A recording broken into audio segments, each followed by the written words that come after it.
Successful people learn how to make their mind work for them. I'm David Nagel, and this is the Successful Mind Podcast.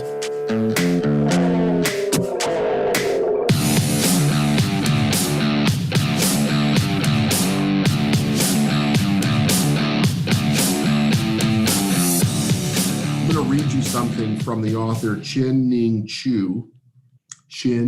Nin Chu. And you may want to listen to this a few times, okay? Really let this sink in and really think about what is true for you. The fear of success is much more powerful than the fear of failure. Now, I don't think that there is a fear of success or a fear of failure.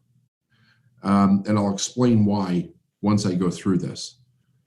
It's the result of the fear. It's a result of the success or the result of the failure. Because we succeed and fail at things every day that nobody ever even knows about. You know, like if you walk across and get yourself a cup of coffee and go back and sit down and you complete that task successfully, it's a success, right?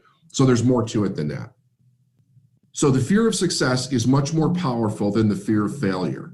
That is why there are so many more people prone to become failures than success. Now really think here. Each one of us is driven to a certain extent by fear. Fear to rise, fear to fall, fear that we will remain in the same place. So many of us think that we want to be rich, that we want to be famous, that we want to accomplish great deeds. But often these feelings are just idle ruminations. Most things we want come at a price of leaving behind our familiar life and venturing into the unknown. Every time we accomplish something and move ahead, we have to exchange the known conditions of our life for uncertainty and unfamiliarity. Even though most people think that they're trying to succeed, they're simply going through the motions. The last thing in the world that they want is to get off their familiar treadmill and actually get somewhere. Before we can succeed, we must clearly understand that success means change and the risk of failure. Failure of those who do not try anything great is commonplace and comfortably private. The failure of those who attempt extraordinary accomplishments is much more public and generally accompanied by sighs of satisfaction from ordinary failures. When we don't pay our bills, a computer somewhere writes us a nasty letter. When famous people don't pay their bills or have trouble, it makes the news and everyone knows. Success also requires the courage to risk disapproval. Most independent thought, new ideas, or endeavors beyond common measure are greeted with disapproval, ranging from skepticism and ridicule to violent outrage. To preserve in anything exceptional requires inner strength and an unshakable conviction that you are right. So I've taught this in many different ways. I teach it when I teach financial set point. The real problem is that you're exposed. People see you. You're going to be judged. You're going to be ridiculed. Other people are going to see you fail. You're going to be rejected. It's not the failure itself. It is the result of trying to achieve something much greater where other people can actually witness what you're doing.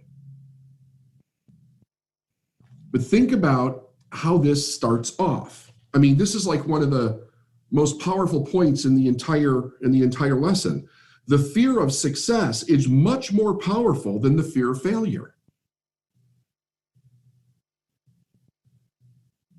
The fear of success.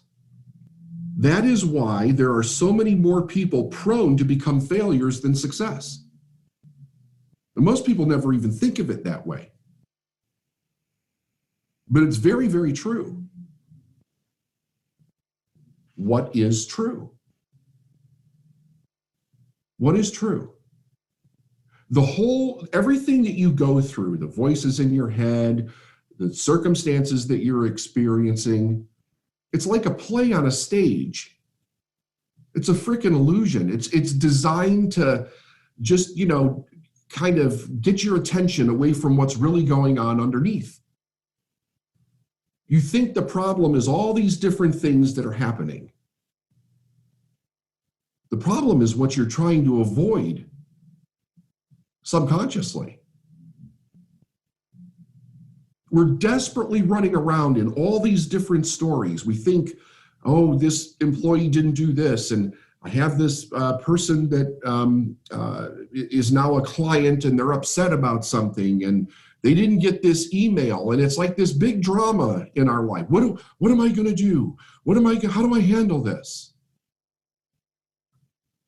All these huge things are grabbing our consciousness so we don't have to focus on what the real problem is. You don't want to experience being wrong. See, underneath fear, underneath the fear of anything, what's underneath that? It's the fear of pain. The pain of being wrong, the pain of being rejected, the pain of being not liked, the pain of how somebody, in all of that, it's how somebody else views you. Your deep-seated pain is all about how somebody else either approves of you or does not approve of you. And it never changes until you stop needing the approval of someone else. Anywhere in your life. The moment you fall into the trap, the delusion of thinking that somebody else's opinion of you matters at all, you become a puppet. You're not you. You're behaving, thinking, doing, feeling as you think they want you to behave, for fear that they will reject you or that they will think bad of you. Where does that come from? It's extremely infantile if you trace it all the way back. How come animals don't have this problem? You have to remember, these beliefs were developed before you had the ability to reason them or reject them. These beliefs were developed when you literally were in a life and death situation with the people in authority around you. Your brain went into survival. How do I survive my parents? Even if you had a great family that made absolutely no mistakes, which doesn't exist, you still have to, the brain is still adopting patterns based on the idea that you need to be cared for by somebody else. And if you never take your own authority back completely, you're a puppet to everybody outside of you. Your clients, your spouse, your children, your parents, anybody that you see that sees you, you instantly go into infantile brain and think, who do I need to be so I won't be rejected? What do I have to say so I don't say something wrong? How do I have to show up so people won't be disappointed or be angry with me?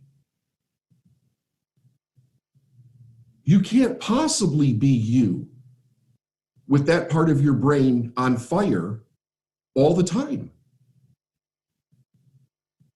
And it's on fire all the time.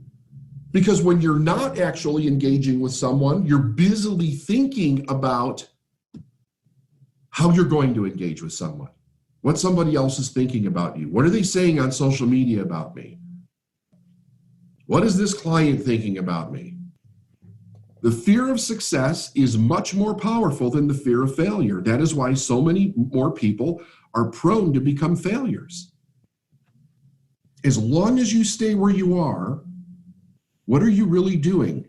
you're trying to control and mediate how other people think about you. I don't want to get too big, because if too many people think something about me that I can't control, that's scary as hell. That's unknown. Your brain doesn't know what that means.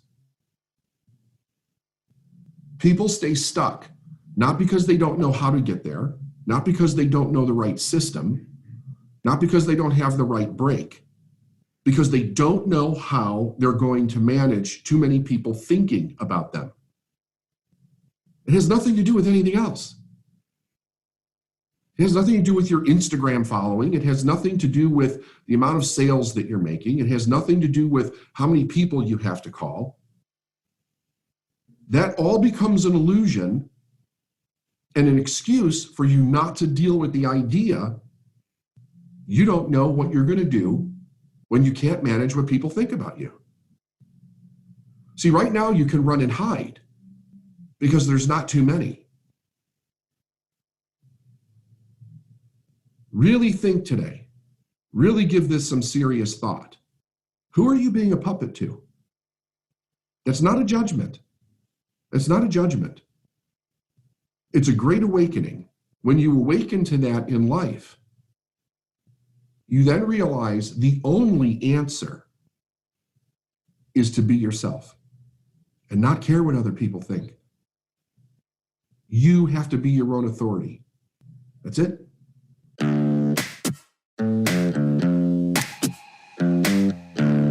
Thanks for listening to the Successful Mind podcast. And if you like what you heard and you want to know more, go to davidnagel.com/free stuff.